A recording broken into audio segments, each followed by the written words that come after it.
é semelhante a uma rede lançada ao mar, a qual apanha toda espécie de peixes.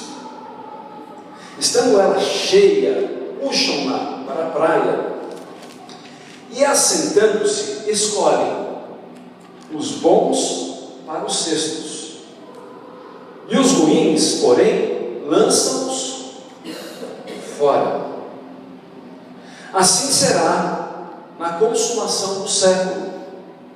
Virão os anjos e separarão os maus dentre os justos, e os lançarão na fornalha do fogo, onde haverá pranto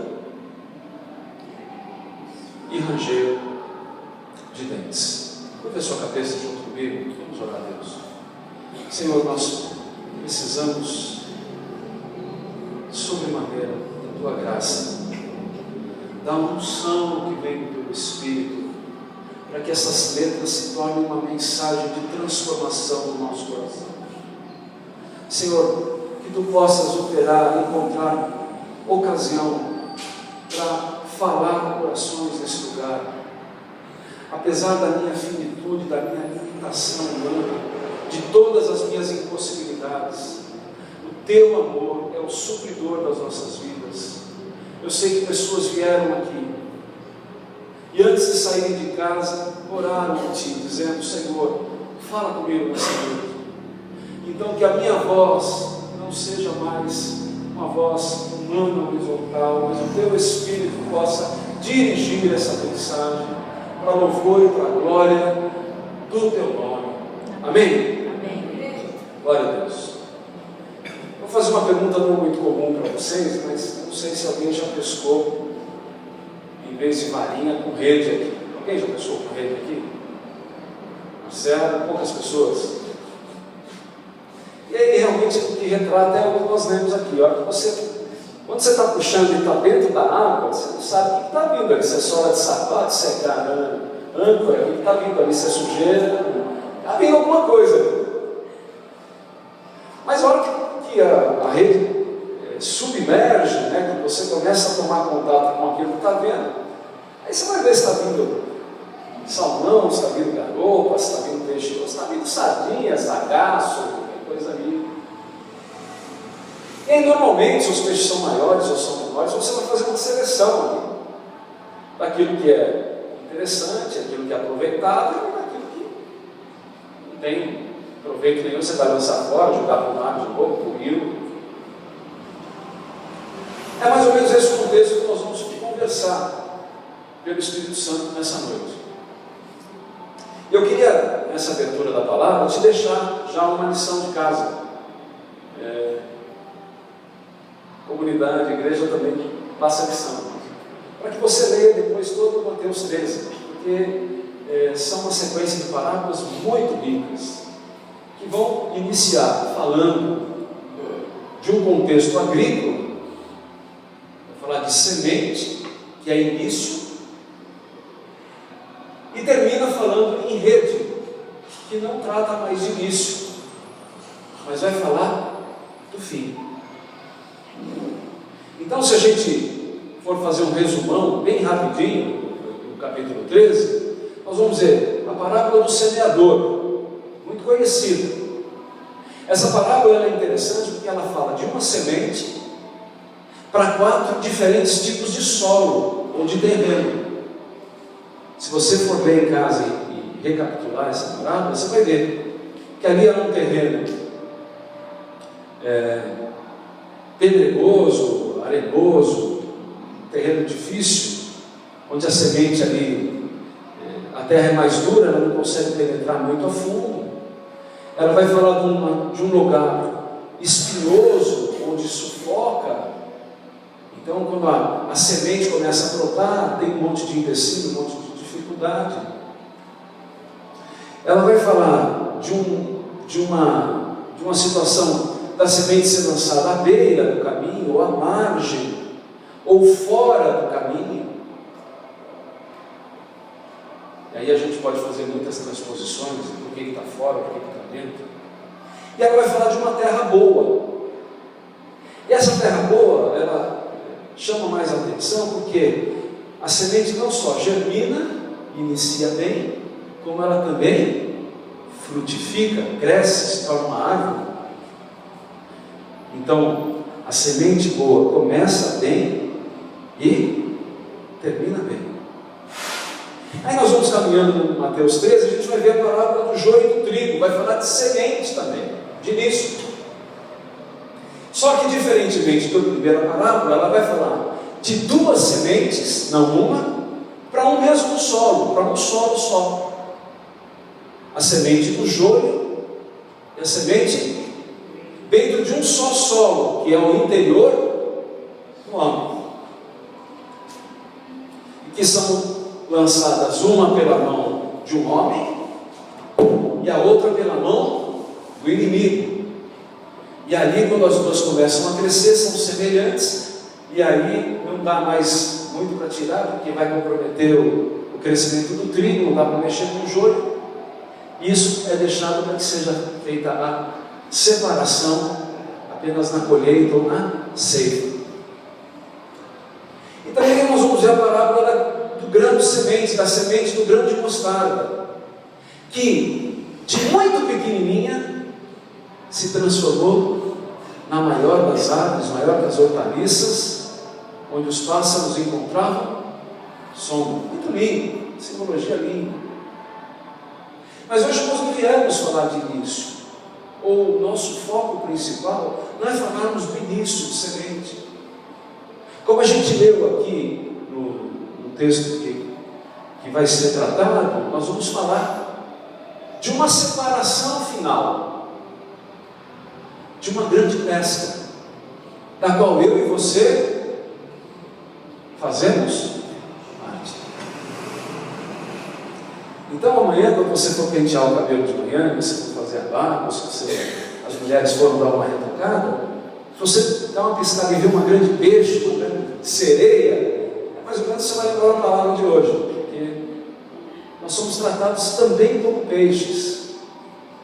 E o texto fala de coisas interessantes para nós hoje. Eu queria introduzir dizendo a seguinte coisa que me chama a atenção nesse texto. Esse texto tem o poder de me fazer compreender que, através do processo da leitura desse texto, acontece, nós lendo o espírito do texto, uma inversão de um processo de entendimento acerca do Evangelho. Ou seja, o Evangelho para muitos, ele tem o poder de ajuntar pessoas. E a gente lendo aqui, nós vamos chegar à conclusão que o Evangelho não nos ajuda. Pelo contrário, o Evangelho nos separa. O Evangelho tem o poder de separar os peixes que são bons dos peixes que são ruins. O que nos ajunta, irmãos, é a igreja e a religião ajunta. E talvez de alguma forma o papel da igreja seja esse: nos colocar juntos para professarmos uma mesma fé e ouvirmos de Deus acerca de vida eterna, de vida espiritual. Mas o papel da igreja não é nos ajuntar, ou nos levar para um ajuntamento. O papel da igreja é tão somente de nos oferecer oportunidade de crescermos em graça e em conhecimento. O Evangelho vem para nos separar, para tratarmos hoje do que verdadeiramente importa para nós. Quero abrir o primeiro parênteses para você. O texto está dizendo de forma clara, para que nós saímos daqui hoje com um novo entendimento de o que está em jogo. O que importa na verdade na nossa vida não é como nós começamos, e sim como nós terminamos. É isso que importa.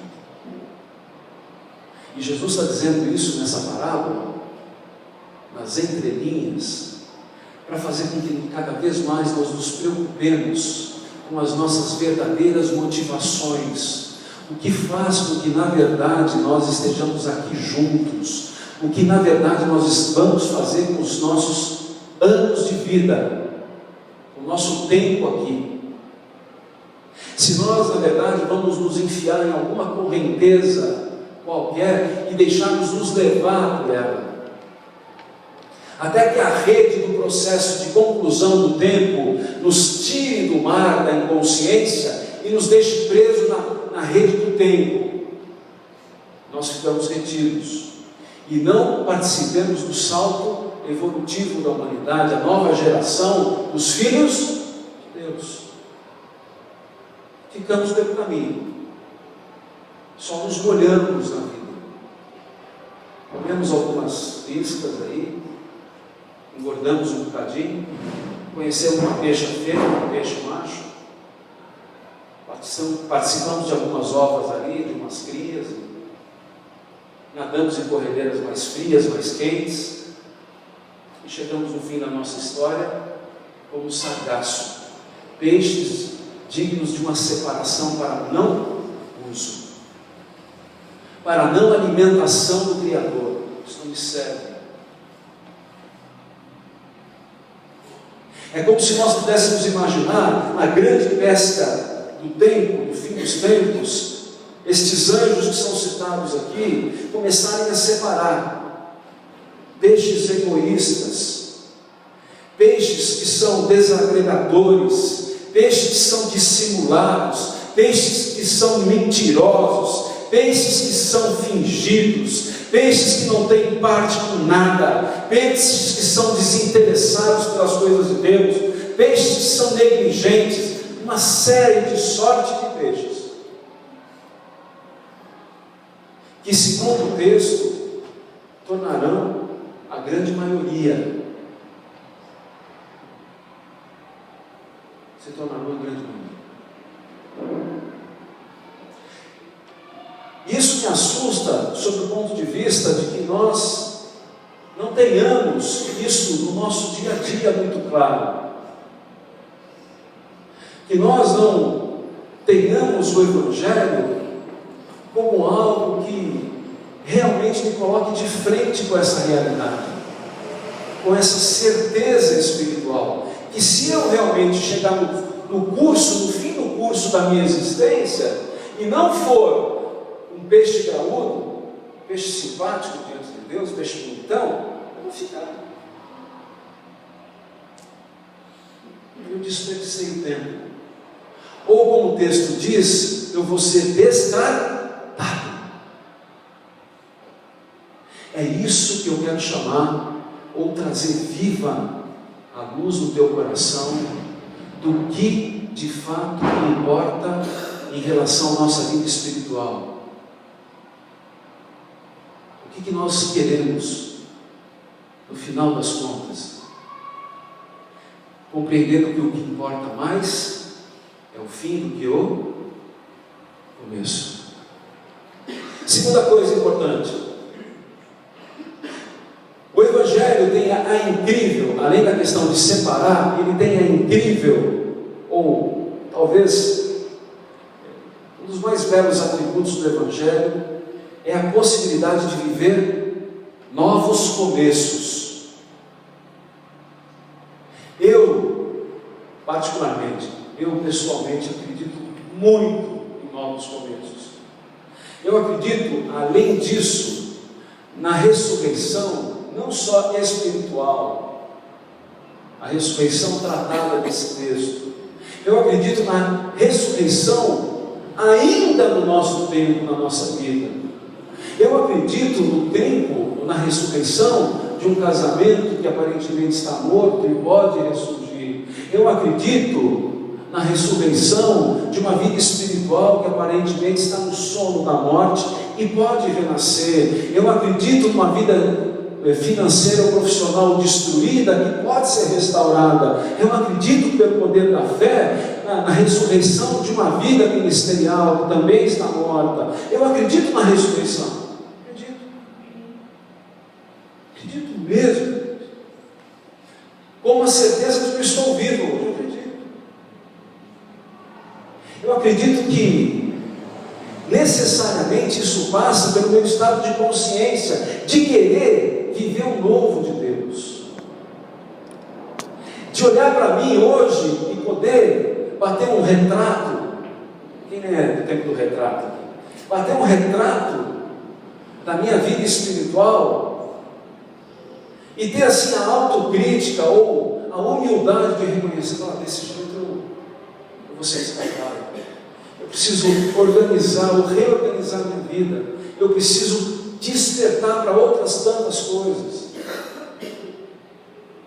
Eu preciso talvez parar de fazer o que eu venho fazendo, ou voltar a fazer o que eu não venho fazendo. Cada um sabe de si, eu entendo assim.